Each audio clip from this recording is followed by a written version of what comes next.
আমরা এমন জাতি যে দুনিয়ার সামনে একটা নমুনা দিয়ে আসতে পারি যেটা কাজে লাগে, মানুষ গ্রহণ করে। কিছু কিছু জিনিস আমার কাছে অদ্ভুত লাগে, যে চিন্তা করি নাই যে কোনো দিন এরকম একটা কাজের মধ্যে জড়িত হতে পারে।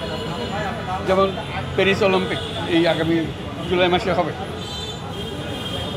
এই যে কথাগুলো বলেছি তাদের মনে গেঁথেছে।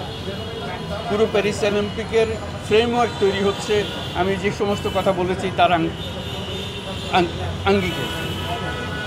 কাজে এটাও তো গর্ব করার একটা জিনিস। আমার ব্যক্তিগত গর্বের কথা ছেড়ে দিলাম, এটা বড়াই করার বিষয় না। কিন্তু কথা হলো যে বাংলাদেশের একটা আইডিয়া, প্যারিসের মতো জায়গা, এত জ্ঞানী গুণীর যে শহর দেশ, সেখানে তারা আমার ধারণাকে নিয়ে একটা বড় অলিম্পিক তৈরি করতে যাচ্ছে।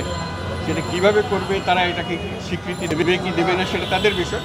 কিন্তু আমার কাছে আনন্দ হয় যেটা হচ্ছে, এবং দেশের তরুণরা উদ্বুদ্ধ হয় যে আমাদের ধারণা দিয়ে একটা একটা কর্মকাণ্ড হতে যাচ্ছে। এটাও মনে রাখার বিষয় যে প্যারিসে যে অলিম্পিকটা হচ্ছে সেটা 100 বছর পরে প্যারিসে হচ্ছে। তাদের উৎসবের সীমা নেই যে 100 বছর পরে অলিম্পিক আমাদের কাছে ফিরে আসছে। সেই 100 বছর পরে ফিরে আসা অলিম্পিককে 5-স্টার রেটিং প্রাপ্ত বিএলডিসি টেকনোলজির Walton super saver ceiling fan 65% পর্যন্ত বিদ্যুৎ বিল সাশ্রয় করে আপনাকে রাখে প্রশান্তিতে। ওয়ালটন ফ্যান হাওয়া বদলে দেয়। সে ধারণাগত কাঠামোগত জিনিসটা আসছে বাংলাদেশ থেকে।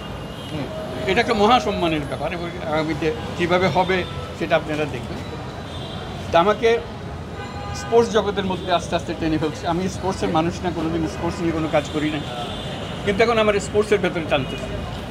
আপনারা টোকিও অলিম্পিকে খেয়াল করেছেন, সেখানে আমাকে অলিম্পিক জগতের, স্পোর্টস জগতের সবচেয়ে বড় যে সম্মান অলিম্পিক লরেল, সেটা আমাকে দিয়েছে।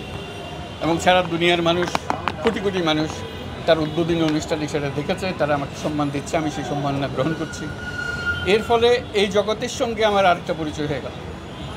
অলিম্পিক লরেল এ পর্যন্ত মাত্র 2বার দেওয়া হয়েছে, আমাকে একবার দেওয়া হয়েছে, আর প্রথমে আরেকজনকে দেওয়া হয়েছে, আর দেওয়া হয়নি। ভবিষ্যতে কীভাবে দেওয়া হবে সেটার জন্য একটা সিলেকশন কমিটি তৈরি হয়েছে। আমি অবাক করলাম যে আমাকে সেই সিলেকশন কমিটির সদস্য করা হয়েছে।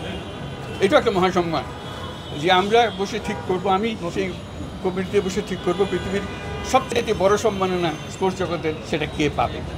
এটা আমার একার সম্মান না, এটা আমার দেশের সম্মান। দেশের কথার উল্লেখ করতে হবে যে বাংলাদেশের সন্তান এখানে এসছে, যাচ্ছে। আমি ফুটবল জগতের সঙ্গে কোনো পরিচিত মানুষ না, আমি ফুটবলের সঙ্গে জড়িত ছিলাম না। এখন ফিফার অনুষ্ঠানে আমাকে প্রধান অতিথি করে নিয়ে যাওয়া হয়, যেহেতু আমি এমন কোনো কথা বলছি যেগুলো স্পোর্টস জগতের মধ্যে ঢুকতে আরম্ভ করেছে। এটা আমি কি বাধ্য করতে পারছি না তাদের। তারা স্বাগত জানাচ্ছে, নিয়ে যাচ্ছে, আমাকে করে যাচ্ছে, এবং এখন ক্রীড়া জগতের বিভিন্ন জায়গাতে সেটা প্রতিফলিত হচ্ছে। এই যে একটু আগে আমরা অপেক্ষা করছিলাম এখানে আসার জন্য, সেখানে হঠাৎ একজন বিদেশি ভদ্রলোক এসে আমার সঙ্গে দেখা করলেন একটা কথা বলার জন্য, যে আমি ব্যবসা করি বাংলাদেশের সঙ্গে। যিনি ভারতীয় লোক, বাংলাদেশের সঙ্গেও ব্যবসা করি, আমি বহু টাকা অর্জন করেছি, কিন্তু কিছু টাকা আমি পৃথকভাবে রেখে দিই সবসময়। এটা আমার টাকা আমি মনে করি না।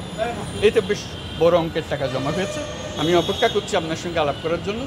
আমি কি করতে পারি এই টাকা?